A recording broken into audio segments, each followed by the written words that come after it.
There are three big series going on. Last night, the Orioles had a good win. I mean, that's a heck of a job. Good job by Batista. They get out of the bottom of the 10th inning. They got out of some scenarios late in the game, too. And they beat Tampa. And believe it or not, the Orioles are 3 games ahead of Tampa now in the loss column in the American League East. They have not been swept all year long. They obviously beat the Dodgers the other day to avoid that on Wednesday afternoon. Big win for them last night. Tampa is 31-33 in their last 64 games. They were at one point 29-7, and as late as June 30th, they had a 7-game loss column lead on the Orioles. As far as the American League East is concerned, and now they trail by 3.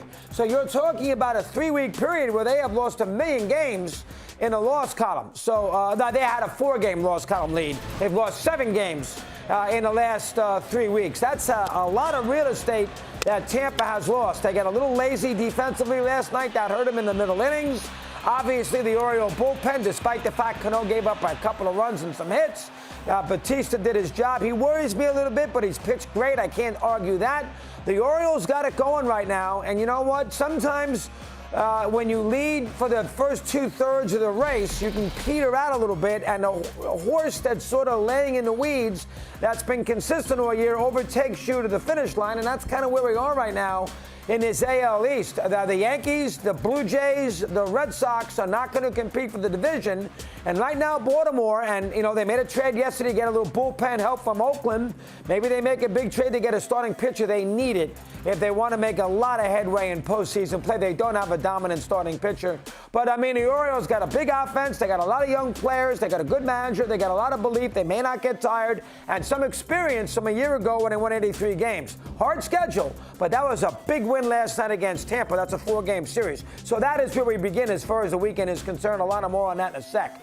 The Braves will be in Milwaukee this weekend. That was a big game for the Braves yesterday. They trailed 4-1 against Zach Gallen there late in the game, and that Diamondback bullpen is terrible. Castro's had a terrible year, gave up a big home run in the bottom of the 8th inning. They gave up 6 runs in the last 2 innings.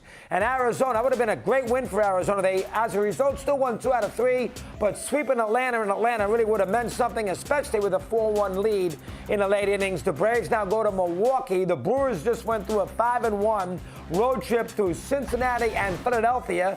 Burns yesterday, he pitched great. Burns pitched well despite having some heat issues in Cincinnati the first part of the road trip. And the Brewers right now got it all going. And even Woodward hasn't pitched. He's been out, and they got it all going right now. Yelich is having a good year. He's got some power. He's got 14 home runs. He had a big home run yesterday. And Milwaukee, great start. Then they fizzled for a long period of time. And they have played well. And last year they traded Hader, and that hurt the team. They're not going to make that kind of mistake this time around. They will add here in the next week. And the Brewers have an opportunity, 2.5-game lead on Cincinnati in the NL Central. The Reds will play this week. The Diamondbacks this weekend at home. Cincinnati did win the last 2 against San Francisco. Games they needed in the absolute worst way. Won yesterday.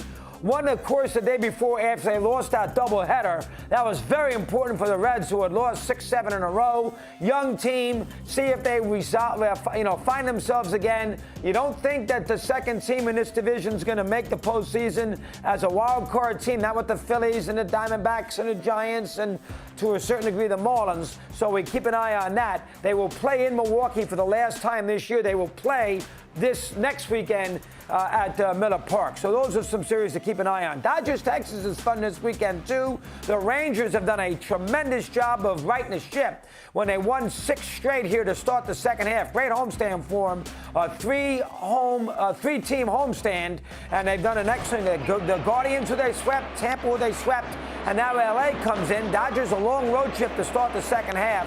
They have played very well as of late. They have not finished off sweeps. So you think about that. The Mets won Game 3. The Orioles won Game 3. And Urias got pounded the other day And no Kershaw, Dustin May's out, we all know. But the Dodgers have played pretty well. Will Smith will help us with that, and Alana, that conversation forthcoming. Texas has played well. Texas got a chance here, and they will be busy at that deadline.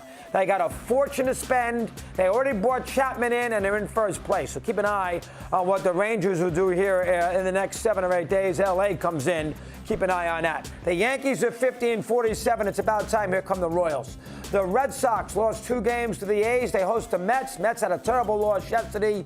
We'll see if the Red Sox can get back on the right track. Toronto will be in Seattle over the weekend. Toronto won a game yesterday. They had to have Bassett pitched well. They had lost the first 2 of that series to San Diego at home. Let's see how that works out in Seattle. The Mariners have not played well for a start in the start of the second half. Tigers, Minnesota have had a lot of trouble. Here come the Mariners. We'll see if Seattle can claw themselves back in the wild card race in the American League. That's doubtful right now in that division. Angels will take on Pittsburgh. We'll see how much confidence they gain by sweeping the Yankees the last 3 days. So lots of good baseball that we keep an eye on as far as the sport is concerned in the next whatever it might be. The deadline is a week and a half, so not much time left. Like for instance, the Cubs.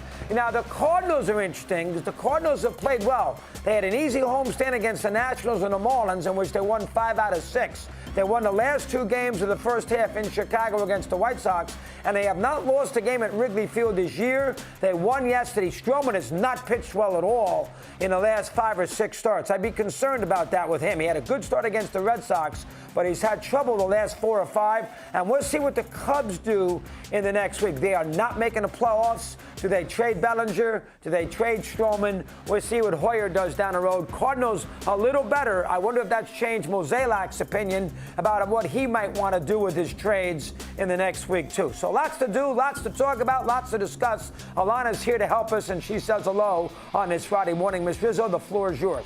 Take it away.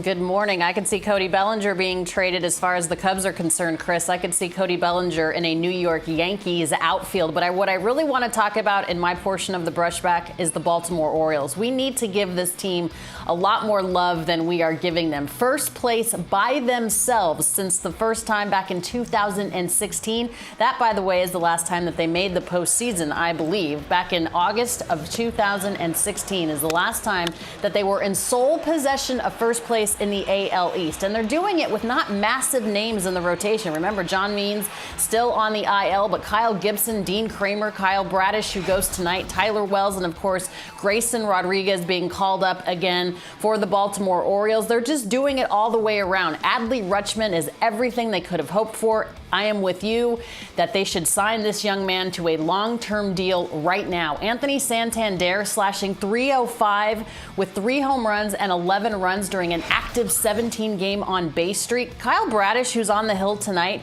we don't talk about him enough. This is what he's done so far. 4-2 with a 1.41 earned run average in his last 6 starts. He threw 7 1/3 innings of shutout ball in his last start over the Marlins on Sunday, a team that's been scuffling as of late.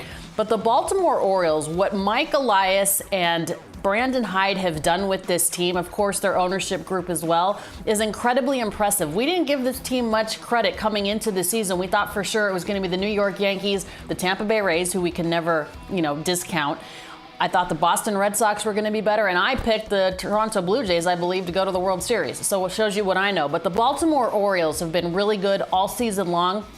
And again, we talk about, is this team hot or is this team good? And I think obviously they're showing time and time again that they are a very, very good team. And I know we talked about it yesterday or a couple days ago. Probably not going to happen. I don't see Shohei being traded, but why not Baltimore for 2 months to see him not in the AL West, but he still gets to go to the East Coast, have him for a 2-month rental. I don't see him there for long term. Probably doesn't get traded, but I'd love to see him in a Baltimore uniform because this is a team that's obviously going to go to the postseason. This is a team that right now is going to compete, and they have a massive farm system that they could give back to the Angels as well. But the Angels are going to want Jackson Holliday, their number 1 prospect. They are. Matt Holliday's kid, who's a shortstop, and you can't trade him. You cannot trade somebody, I don't care how close they are to a championship, you can't trade a shortstop who you have control for 5 or 6 years for 2 months. I understand, but they should just talk to They should just talk to Matt and Leslie Holiday now, the Orioles should, and just sign Ethan Holiday, who's bigger than Jackson and according to Jackson, has more talent. Yeah. Wow. Well, maybe that will. Good job. Good piece of information from Alana on that. There you have it.